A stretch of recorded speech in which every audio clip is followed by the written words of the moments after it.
एक नवयुवक पहुंचा गुरु महाराज के पास। बोले, गुरु महाराज हमको शरण में रख ले, हमें ब्रह्म विद्या का उपदेश कर दें, साधना की विधि बता दें। गुरु महाराज ने कहा कि अच्छा ठीक, हम तुमको सब बताएंगे, किंतु पहले जाओ गंगा जी में स्नान करके आओ। तो पास में ही गंगा जी बह रही थी।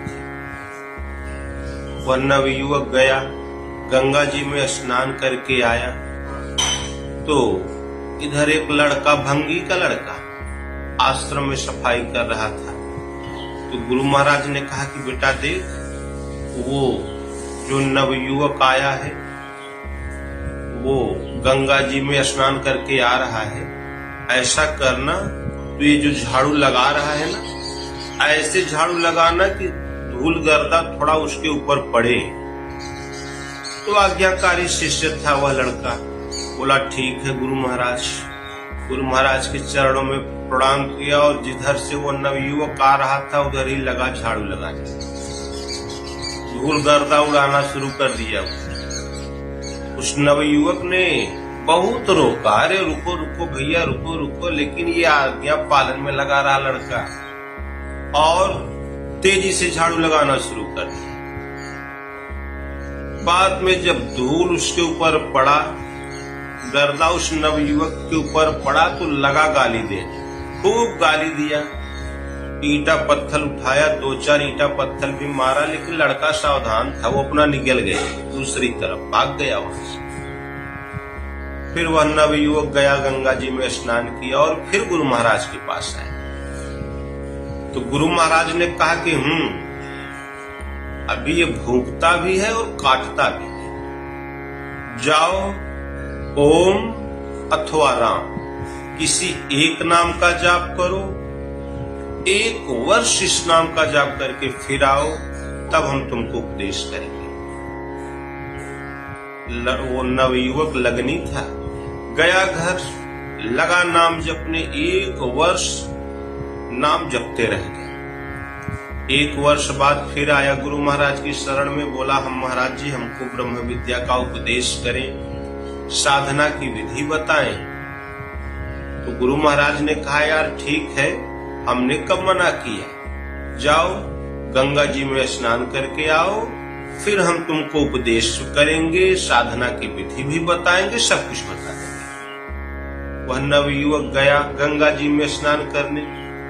इधर गुरु महाराज ने उस भंगी के लड़के को बुलाया। बोले, बेटा देख, वह नवयुवक फिर से आया है, अभी वहां से स्नान करके आएगा तो झाड़ू तो इस ढंग से लगाना कि धूल गर्दा उसके ऊपर न पड़े, लेकिन 2-4 सीख उसके पैरों में छू अवश्य जाए।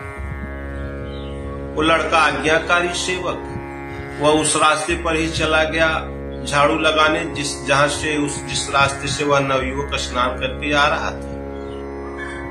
तो ये लगा झाड़ू लगाने, वो चले आ रहे थे महानुभाव। बहुत मना किया लड़के को, अरे बेटा रहने दे, हम स्नान करके गंगा जी में स्नान करके पवित्रता से आ रहे हैं, झाड़ू उधर लगा इधर मत लगा। लेकिन अब करे क्या, गुरु महाराज का जो आदेश था उसका पालन करना था। वो जाकर ऐसे झाड़ू लगाया कि उस नवयुवक के पैरों में झाड़ू छू गया। तो नवयुवक फिर लगा गाली देने, बदतमीज कहीं का, मूर्ख, बहुत गाली दिया। और फिर गया गंगा जी में स्नान किया और गुरु महाराज के पास चला है। बोले, महाराज हमें ब्रह्म विद्या का उपदेश दें, हमें साधना की विधि बतावें। गुरु महाराज ने कहा कि अभी भोंकता बहुत है, काटता तो नहीं, भोंकता बहुत है, अभी जाओ, अभी 1 वर्ष और नाम का जाप करो, फिर आना, तब हम तुमको उपदेश करेंगे, तब हम तुमको साधना की विधि बता देंगे। वो नवयुवक गया, लगनी था, टेक से लग गया, लगा नाम जपने, 1 वर्ष नाम जपते रह गया। फिर आया गुरु महाराज की शरण में, 1 वर्ष बाद आया। बोला, गुरु महाराज हम आपने कहा था कि 1 वर्ष नाम जप के आओ तब हम उपदेश करेंगे। हम 1 वर्ष केवल नाम जपेंगे और तब हम आपकी शरण में आए। अब हमें उपदेश करें महाराज, साधना की विधि हमको बतावे गुरुदेव। तो गुरु महाराज ने कहा ठीक है बेटा बता देंगे, लेकिन जाओ पहले स्नान तो कर लो, गंगा जी में स्नान करके तो आओ। गया वह युवक गंगा जी में स्नान किया, फिर लौट कर आया तो इधर जो भंगी का लड़का था गुरु महाराज ने उसको बुलाया।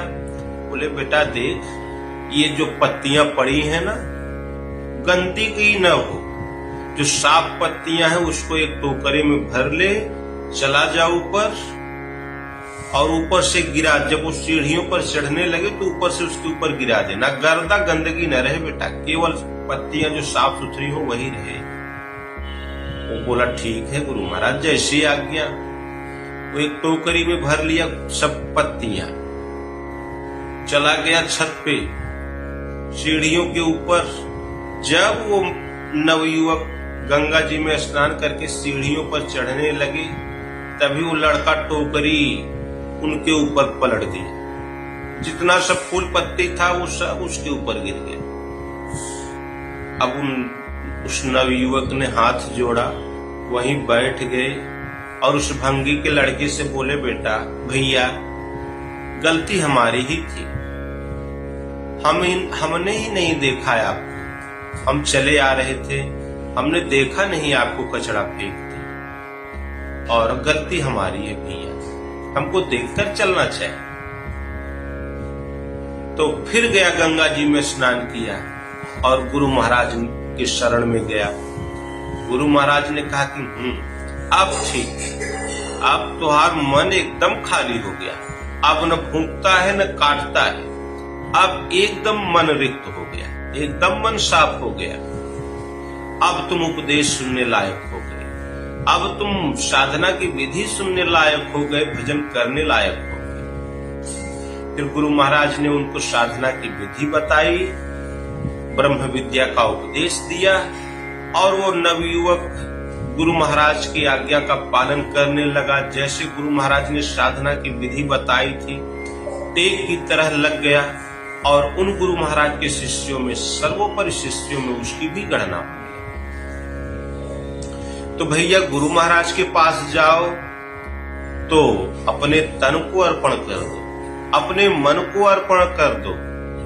विद्वान बनकर उनके पास मत जाओ, उनके पास अपना सब कुछ खाली करके जाओ और जो गुरु महाराज आदेश करते हैं बस उनकी आज्ञा के पालन में लग जाओ, तुम प्राप्त कर लोगे।